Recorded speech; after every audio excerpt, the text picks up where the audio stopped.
Wonderful.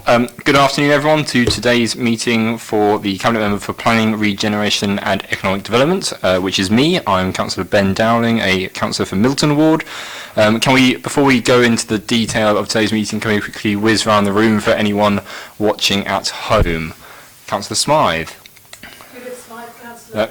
Can I get you to press the button, Judith? Sorry. I'm Judith Smythe. I'm a councillor for St Jude Ward.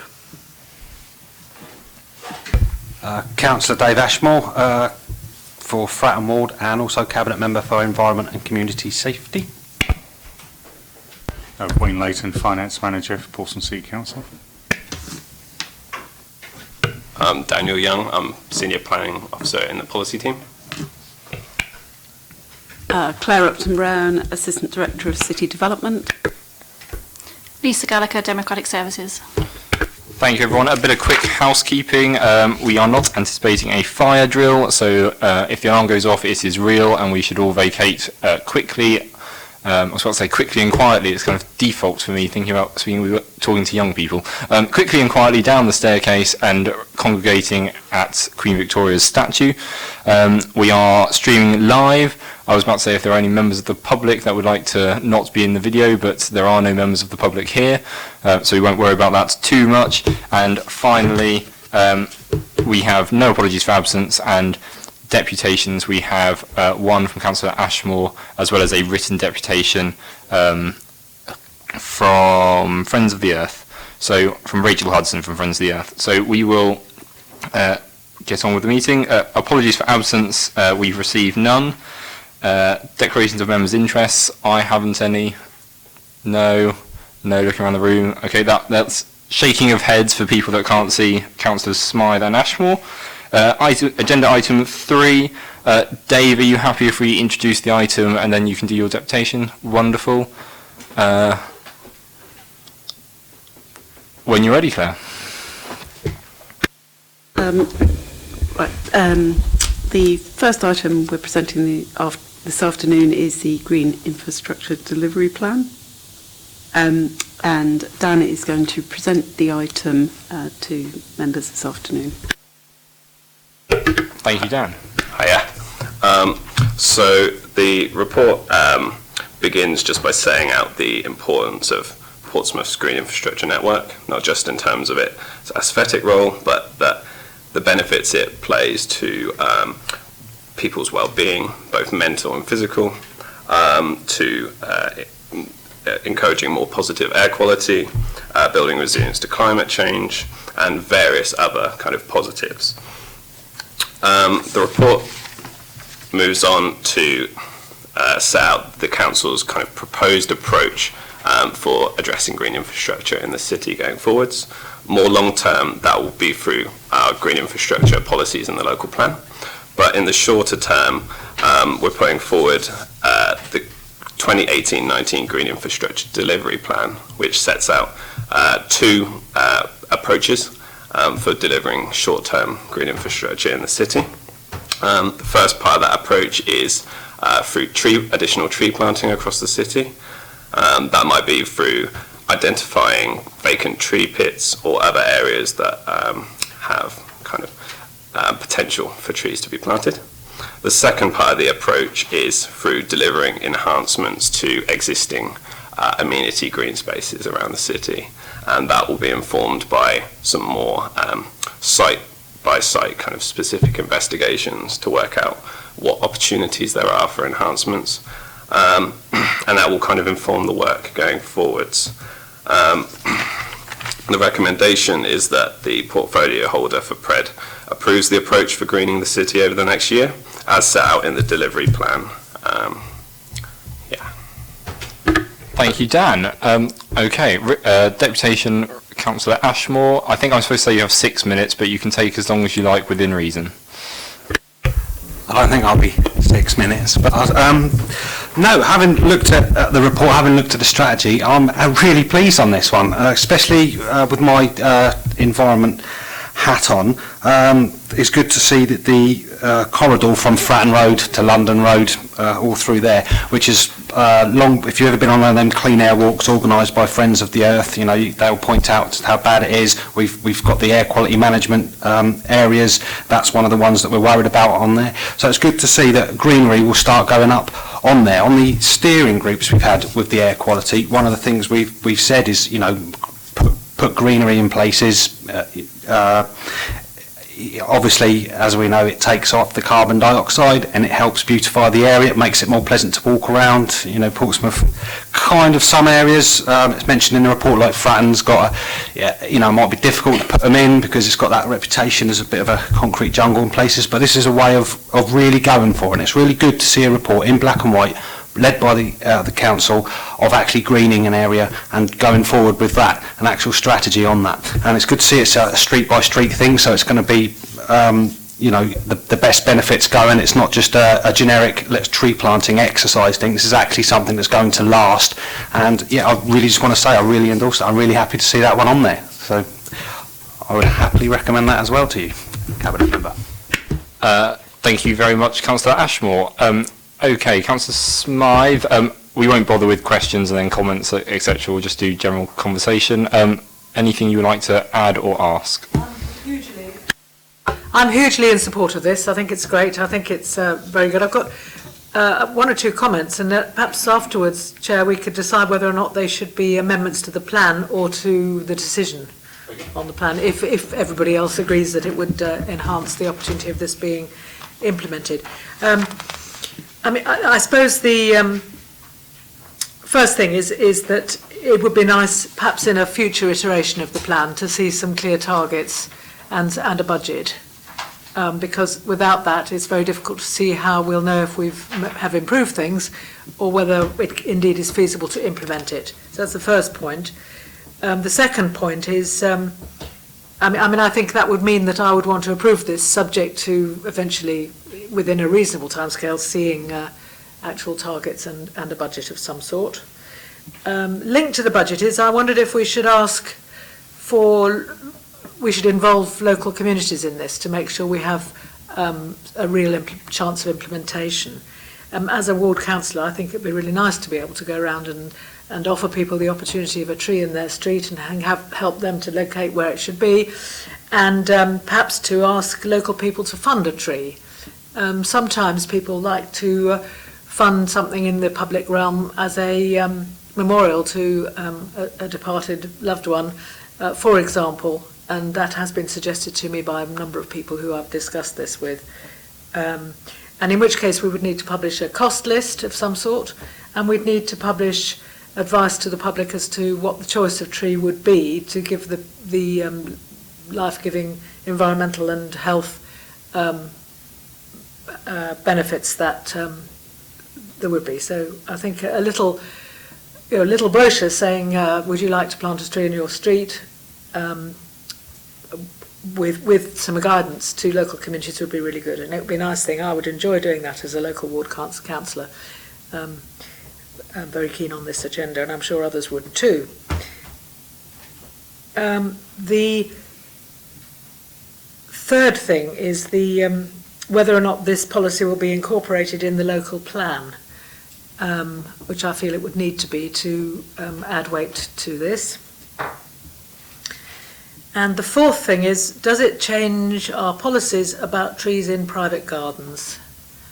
I note, for example, a neighbour up my road had great difficulty in taking down a tree that actually had become far too large and a complete invasion onto the street and onto her front garden, because we're in a conservation area, and I know you have to ask particular permission in those cases. And it made me realise that I think the public is unclear about all that. She was surprised to have the work had to be held up, and it was only when I looked it up that I realised why. So I would suggest that possibly there should be some bits of the policy that are published to the public to help them to help us to green the city. I think people are very unclear. People know about tree preservation orders, but some of those trees are I saw one recently that was undermining foundations and was very close to a building, and there seemed to be some case for pruning it back at least. But I think some guidance which we can enjoin the public into about trees in front gardens and so forth would really help. And I think that would be those people who are lucky enough to have room in their front gardens for a tree. It would be very good to advise them and to work with them to secure that, and to let them know where they stand vis-a-vis pruning it in the future and keeping it in good shape. So those are the kind of things I think we should be adding into the plan, Chair. And I think this is a really good start. I think it's fantastic. It's something we can all get behind, particularly in the light of the wider environmental policy that Councillor Ashmore identified. But I think we could possibly make it a bit more of a joint target to actually achieve something here. And it is, I remember when we were doing the housing improvement areas down here, there was it was a long time ago this now, housing improvement areas were dropped in the 70s, I think, weren't they? But it was really interesting in some streets that people wanted them, in some streets they didn't, and we've seen the benefits in places like Frensham Road, which is mentioned here. Some people like a tree outside their house. Most people don't like trees if they're going to drip nasty substances onto their cars. There seems to me there's some guidance we could give, and to make this something that everybody across the city could get behind. Lastly, I think there are some sensitivities about more trees on the seafront. I've often thought it'd be nice to have a little wood somewhere on the seafront, but there are some others who feel that the common really should be somewhere that's a treeless environment. So I think we'd need to deal with some of the parks in a different way that we deal with the corridors and the street changes, and perhaps have some consultations about the trees that are planted in some parks where there's a good deal of public interest and public concern. But I think this is great. It just needs a little bit more work, I think. Okay. Thank you, Councillor Smythe. So I think there's a number of things there, some of which I can pick up, some of which officer colleagues might want to say things because they are more intelligent than I. Can we start just with some of those longer term bits around local plan and planning policy around trees and private gardens? So in terms of the local plan, this is very much the foundation work that will help support the work that goes into the local plan. So the green infrastructure and the role of green infrastructure is fundamental to us as part of the way we plan and future plan the city, to deal with the impact of growth and to create an environment where people are healthy and have healthy lifestyles as a result of a positive built and environment and public realm. So very much this will be an integral part of the local plan, and you will be seeing some more detail on that in the coming months. On the second point was concerning trees in gardens. You're quite right that some trees in gardens within conservation areas require written consent from the council. That's set down in national legislation. I think there is lack of clarity around it because it would come as a surprise, I think, to a private resident that they have to get permission to carry out pruning or felling a tree. So we can have a look at the guidance we're putting on the website to the residents to ensure that it is clear on that point. But it is national guidance, so national legislation, so we can't actually change that legislation. Thank you, Claire. I think it's also this is something that I was quite keen that we bring forward so that we have an action plan and delivery plan for something this municipal year, and more importantly this planting season, because I didn't want it to all fall into the local plan, which is an important process, but that the timelines meant that we wouldn't be doing anything proactive this planting season. I was keen that we do that since coming into office in May. So I think that's part of the timing bit and the local plan tie-in bit as well. There's let's do logically targets. I agree. I think the bit where the targets will start to come in will be around the street by street analysis, and once we've got that, we can quantify what that looks like. Dan, when are we hoping to do the street-by-street analysis by? Well, I think we're going to start kind of in the next few weeks. So then, by just after Christmas, we should have something finalised. Great. So in the new year? Yeah. Perfect. And I think at that point we can circulate something to certainly Pred spokespeople, if not all members, and that could be quite useful. The other part that I'm quite keen on, I know we spoke about it before, Councillor Smythe, but for Dave's and Fiona's purposes, I'm quite keen that we get member engagement and councillors involved. So soon, councillors, you will find in your pigeonholes an A3 map of your ward with a little cover note from me saying, if you would like to get involved with the green infrastructure delivery plan, here is a green highlighter pen and a map. Please either by yourself or with colleagues or with residents or whoever you'd like to get involved, put some notes about where you think a priority area in your ward might be, and then we can feed that into the wider analysis that Dan and his team will be looking at. And I think that's quite a positive thing to do, which nicely leads us into the topic of community involvement. I think you're absolutely right, and actually I think there's a dual role there, both in terms of community involvement, because that's always a positive thing to do in the democratic society we have, but also there's an education piece about the importance around trees in terms of air quality, but also healthy living, quality of life, etc. And I think doing something that means we engage with residents is really important, and it might not be that we do that immediately in terms of the street-by-street analysis, but I think once we've got that analysis and a suggested plan, we can take that plan to residents and say, this is what we're thinking for XYZ area, what do you think? And I'm keen that we do that, so that's a very good point. You started to mention types of trees in regards to kind of what trees we might plant where. Would someone like to comment? Yeah. In terms of the types of trees, I think we need to look at that on a site-by-site basis, work out what is an appropriate tree, an appropriate scale of tree, what fits in within that environment, and also takes account of things like if it's adjacent to where cars park, then maybe some trees are less suitable than others. The shape of the trees, the extent they grow, the role they might play in terms of shade, cooling, impact on air quality, all things that we need to factor in, and obviously will be part of that process that Dan and Andy as the agriculturalist will go through in terms of looking at what is it that's right for each specific area. Did you want to come in? Yeah. Thank you. I think it's quite important that the analysis of where the trees are takes into account the really relatively few trees of any decent size that we do have in front gardens in Portsmouth. We only have 4 in Victoria Road South, in the bit that I live in, north of Marmion Road and up to. It's very, very few. And certainly if we're thinking of planting other trees on the pavement and so forth, we need to take into account what's there already. So I wondered if when we do all this survey, we can actually note down and take into account what's already there. Because we have had a history also of people taking down trees there without asking for permission, even though it's in a conservation area. And once a tree is gone, it's gone. But I think also it should extend to advice to people who are lucky enough to have a front garden about what they should replace with, and some advice about that would be helpful. We actually, there are relatively few roads that took up the tree planting offer in the past, and Frensham Road being a real exception to that.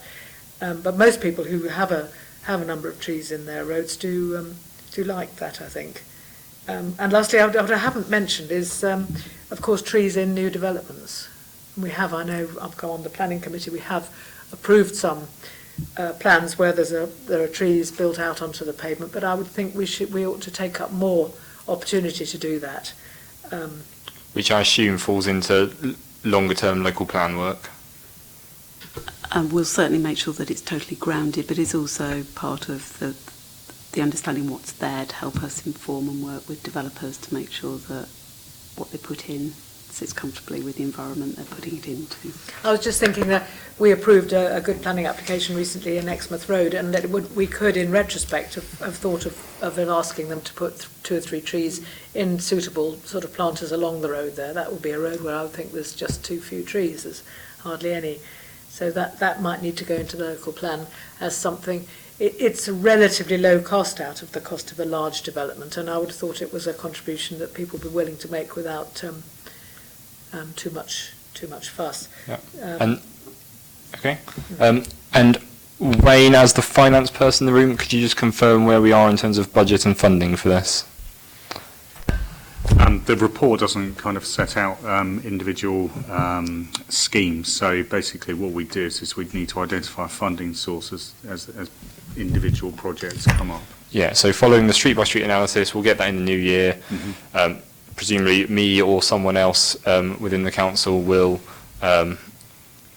prioritise, and then we'll look at funding them in that priority order, and where we get that funding from. That's right. Okay, wonderful. I'm very happy with this. Judith, do you want to come in once more? Yes, I wanted to just pay tribute to the work of the City Council in the 70s and 80s on this, because there are an amazing number of very fine trees, for example, down Winston Churchill Avenue, down the Holbrook Road area where there weren't trees at all before. And when I first came to live in Portsmouth in 1971, another person who'd been at university with me came down at that time, and I'd like to pay tribute to her work. Hazel Hine did a lot of the greening of the city, and if she's listening to this, I'm sure she'll be really pleased that we're going to do this again. But I go around the city and I think just how many of the trees that we have in public places or in the streets were derived directly from her work over 20 years as landscape architect in Portsmouth. Absolutely, and well, everyone in this room is committed to Portsmouth as a city, and we've got a lot to do, but we've also had a lot of positive work in the past as well, so right to acknowledge that. This is something I'm really keen that we move forward with. I think all of the comments from Councillor Smythe and Councillor Aspinall are completely valid, but I don't think we need to change the recommendation, and we can talk a bit further perhaps in the new year about the community involvement piece, and I'm very happy to do that. So thank you very much. Yes, coming in as an action. Thank you. And we'll pick it up from there. So can we approve this recommendation as it is printed? This is something I'm really positive about, really pleased that we've managed to move on this so quickly, both as new administration but as a council in general. And the more we can do to improve the public realm, the better.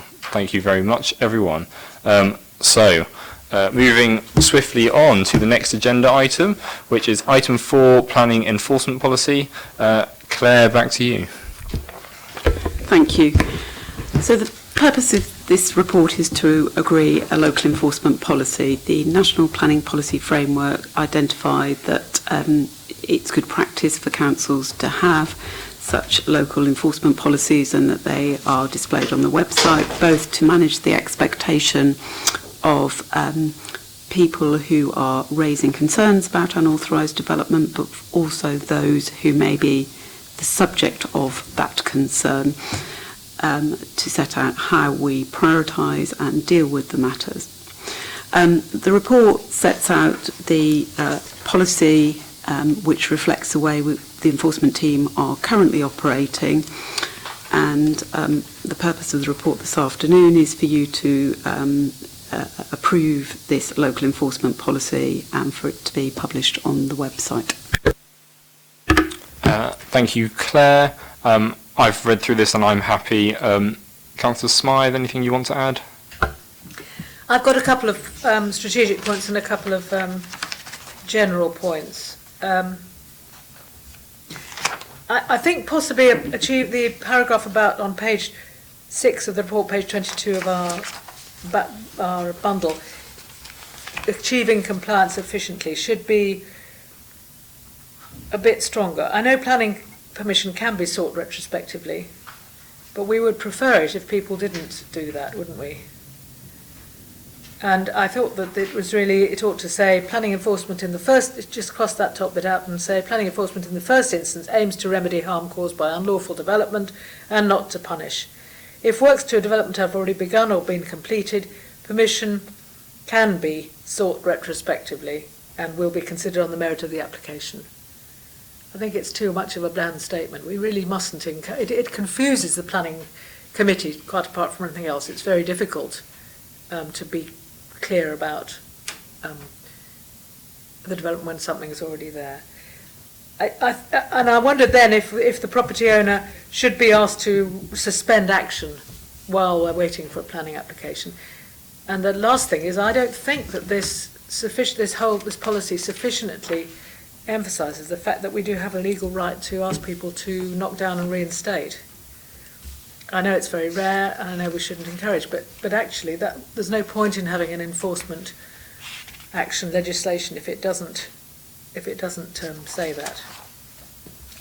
When I was training as a planning officer, I used to go out with the enforcement officers, and we did quite often ask people to remove things and reinstate.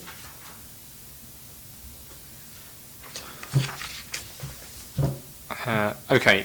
I just felt it was a bit too slightly confusingly kind. And then I had just one question about how many enforcement officers we have, which, because I don't know, and that was a question. I just don't think, I think we're a bit too nice in here, really.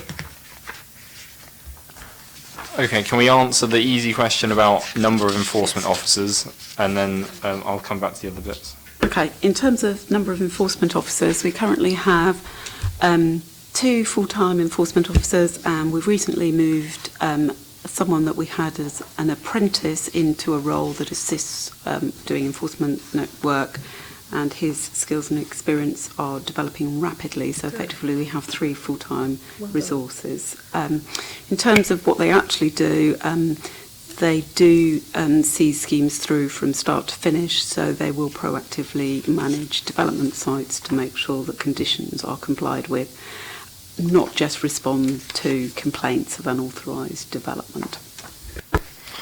Okay, thank you, Claire. In terms of, I suppose, beefing it up a bit, I completely understand where Councillor Smythe is coming from. I think in particular the paragraph that that Councillor Smythe has highlighted, we can certainly tidy that up a bit just to be really clear that ideally people should apply for planning permission, then carry out the work they want to do, rather than do what they like and then ask for retrospective permission, because you're absolutely right, and that's not the way we want developers to go about doing anything. And if it's an individual who extends their conservatory and employs a rookie builder and just genuinely didn't know, then that's one situation. If it's experienced developer who wants to build large building and accidentally knocks down trees, then that's a different situation, and we need to be clear about how we deal with that. So I think that's fair. We can beef that up. I think more broadly we can deal with this by continuing with the recommendation, but perhaps adding in a bit of a line that just says in the relevant recommendation to consult with myself and opposition spokespeople in terms of tidying it up a bit, which I'm just trying to identify which bit of the recommendations we would change. Yeah, maybe it could go near the beginning that, you know, we do have the legal right to ask people to demolish and reinstate. It's not actually stated in here. I realise it would be a last resort in practice. Yeah, no, and I'm just trying to think about in terms of making this actually go forward for the purposes of this meeting, so that we can make those edits to the document itself. So can we go with the recommendations as stated, but in recommendation 2, where it says in consultation with the Captain for PRED, can we change that to in consultation with all group spokespeople for PRED? Thank you, Chair. Because then that gives the Assistant Director flexibility to make sure we do something sensible, as it's consultation, not instruction, but it means that there's the input for all 3 of us to be able to have a say. Thank you. Okay. Chair, there's just one other point. At the beginning, on paragraph 3, we say our goal is to work with the public to ensure that Portsmouth progresses in being an exciting city full of both architectural heritage and innovative new design. I was surprised you hadn't put high quality environment. because some innovation is not high quality and we wouldn't want it, and we're not all about heritage. What we want is a high quality environment, high quality buildings and environment, isn't it? Where are we looking, Julia? Paragraph 4. Can we get a page? Sorry, paragraph 3, page 5. Yeah. Just in the introduction to the policy. Okay, so in terms of today's meeting, we'll go with the recommendation as set, and then if we as spokespeople send a note to Claire to say these are some of the amendments that we think are sensible. But in terms of just generally beefing it up, I'm happy. You've probably got a note of yeah. Thank you. Okay, Thank is you, Chair. everyone happy? Yes, of course we are. Everyone is happy. We're in Portsmouth. Absolutely. Can we move on to item 5, planning practice, guidance, viability in planning and civil reforms? Certainly. So this report's brought to you, it's had a little bit of a journey. So there was a motion to full council in October 2017 around economic viability assessment for developers. And I think that's followed some severe frustration by members about the lack of visibility of viability assessments in the public domain and the difficulties particularly the planning committee have in trying to make informed decisions where there's challenges around viability. There was a report that came to PRED in February 2018 which recommended that nothing was done in advance of the guidance that had been promised by government on viability issues in planning. There's been several different reiterations of how the government were going to approach this matter, but they have now provided a viability guidance as part of the planning practice guidance relating to both plan making and the assessment of viability issues in planning applications. There are a number of recommendations set out in the report because the guidance is quite complex and has implications for the way we deal with viability both at local plan level and also at planning application level, but also around the way councils are transparent about what they then do with contributions that they collect through both Section 106 agreements and also through SIL agreements. SIL contributions. So there are a number of recommendations, including the final recommendation, which looks at the review of the way we currently allocate and spend SIL neighbourhood money to ensure that we are actually using it in a way that meets the guidance and mitigates the impact of development involving both ward councillors and communities, and it may well be that that in part ties into the discussion we've had around green infrastructure. So the recommendations are the long recommendations are as set out in the report. Thank you, Claire. In terms of public accountability, where does this leave us? So the motion to full council was had a lot of emphasis on public publication of viability assessments. Where does this leave us on that topic? So in terms of in the life of a planning application, going forward, the government will issue the template that they've promised, and then the developers, if they are putting forward a viability assessment as part of their planning application, it will be on that standard template and it will be in the public domain. Until that template is issued, the guidance we're giving developers now in pre-app is that if you are thinking about submitting a viability assessment, you do it in the knowledge that it will be in the public domain and it will be, open to public scrutiny. And that's an automatic presumption we have at Portsmouth City Council? That's the way I'm managing discussions with developers, yes. Okay, thank you. Councillor Smythe, anything you want to ask or add? I only have one question. Otherwise, I was happy with this. Paragraph 7.6. I wondered where the figure of 15 to 20% of gross development value as a return, where that came from. Is it from national guidance or is it anything locally that we can do something about? No, that's from national guidance, and I know that there has been significant discussion around that figure, so it's now in national guidance and that's the figure, therefore, we have to work to. I think it would be helpful if you put a little footnote to say that. Because I would, if it isn't in national guidance, I would want to question the higher level of that. I'm sure we can do that. Yeah. Thank you. That's all I required us to. Wonderful. In which case, can we approve the recommendations as written? That is our final item of the day. Thank you very much, everyone. End of meeting. Thank you, Chair.